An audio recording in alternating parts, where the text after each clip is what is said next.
Hey everybody, Hoosier Jedi here with another review for you. This time talking episode 16 of season 3 of Arrow called The Offer.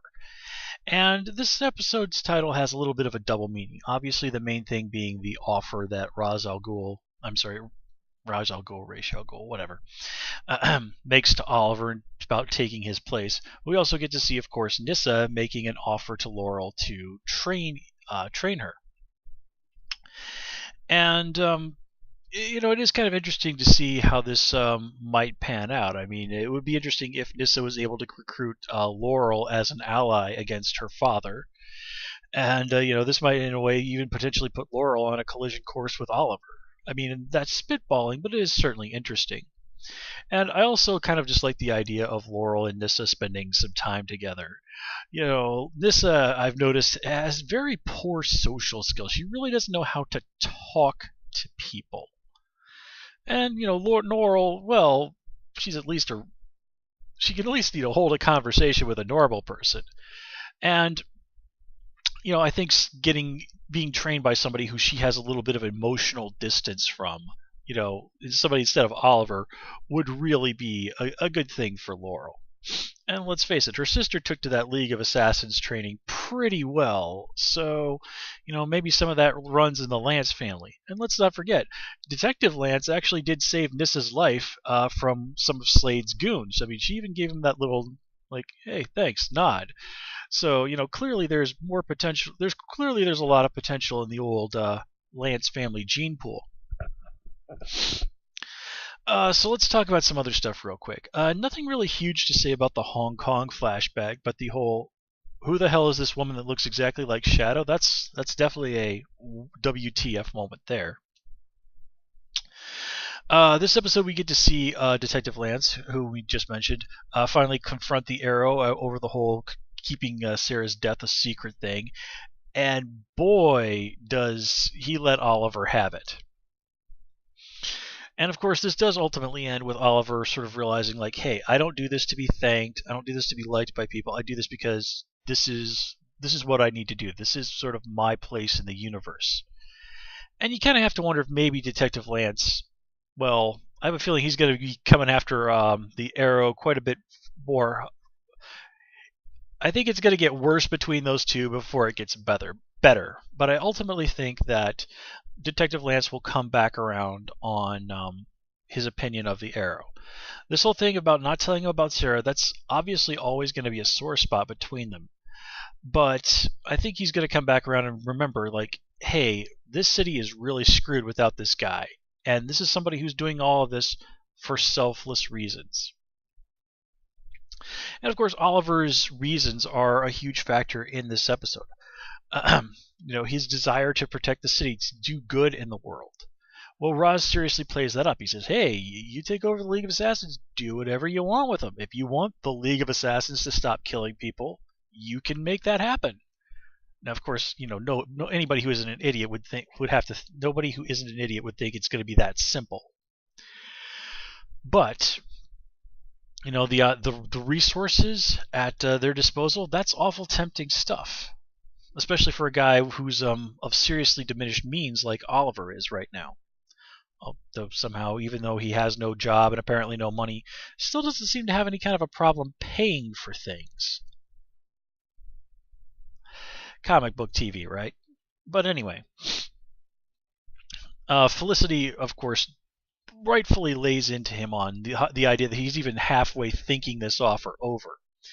And this sort of leads to a really nice reconciliation to at least some degree between those two at the end, with him sort of really apologizing to her and complimenting her, and their relationship, I think, being repaired at least somewhat, even though Felicity is of course still involved with Ray, and Oliver is obviously not all that happy about that, but at least they're kind of backing up on the same page where they can be cool with each other, which is certainly a good thing.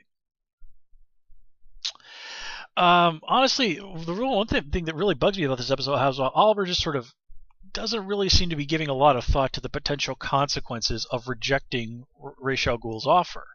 And he's even said, if half the stories I've heard about Ra's al Ghul are true, and he's just oh, well, I said no, let's get out of here, and let's not really think about this too awful much. I mean, even when Maseo comes in there and says like, "Dude, you really don't get that just how serious this situation is." Well, okay, I think there it maybe starts to sink in a little bit. But the idea that Oliver isn't at least thinking about, okay, what could be the potential fallout of this, it just doesn't really ring right to me. And of course, the potential fallout of this is Roz decides to go around killing people cosplaying as the Arrow. Um, Now you'd think, hey, what's to stop somebody else from putting on this costume and going around committing crimes? Would be the first thing that's going to cross the mind of any cop in the town, but well, we've seen that the Starling City PD is not always the most logical bunch of people on Earth. Now the bad guy we get this episode, Murmur, he's a character from the Flash comics and I've only read a story with him in it one time, so I don't remember him hugely well, but he was really presented to me as a seriously creepy serial killer type. Here he's just sort of a generic bad guy with the whole lips sewn shut thing. So I can't really say that I felt this was a particularly good interpretation of the character. They just sort of like, slap the name and a detail or two about this guy on what somebody who could have really just been any sort of generic criminal. So that kind of feels like a real case of really missed potential. Hopefully, if they bring Murmur back in a future episode, they can make him a little bit more true to his original counterpart in the comics. And honestly, just Oliver versus a serial killer. I mean, that's not something we've really seen for a while. Not since Dollmaker, I guess. So let's see. What else do we have to talk about? Yeah, Roy and Thea rekindle the old romance. And of course, people getting together and romance going in a positive direction never ends well on shows like this. So I think this is kind of more fuel for the fire, especially for the people who are speculating that Roy might not make it out of this season alive. And, what else? What else? Nothing really particular to say about Malcolm this episode, just more like, God, Malcolm, you don't know when to stop being an ass, do you?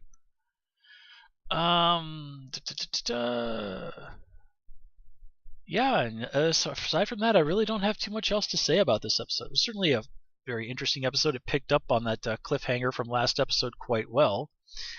And it sort of sets things up for what I think is probably going to be the beginning of things going absolutely batshit, which, of course, Arrow is absolutely awesome when it gets to the end of the season and things go absolutely batshit. So, yeah, bring on the next episode, folks. Anyway, guys, that's all I have for you this time around. So, as always, please comment, rate, subscribe, and of course, you can follow me on Twitter at Hoosier Jedi. Until next time, take care and have a good one.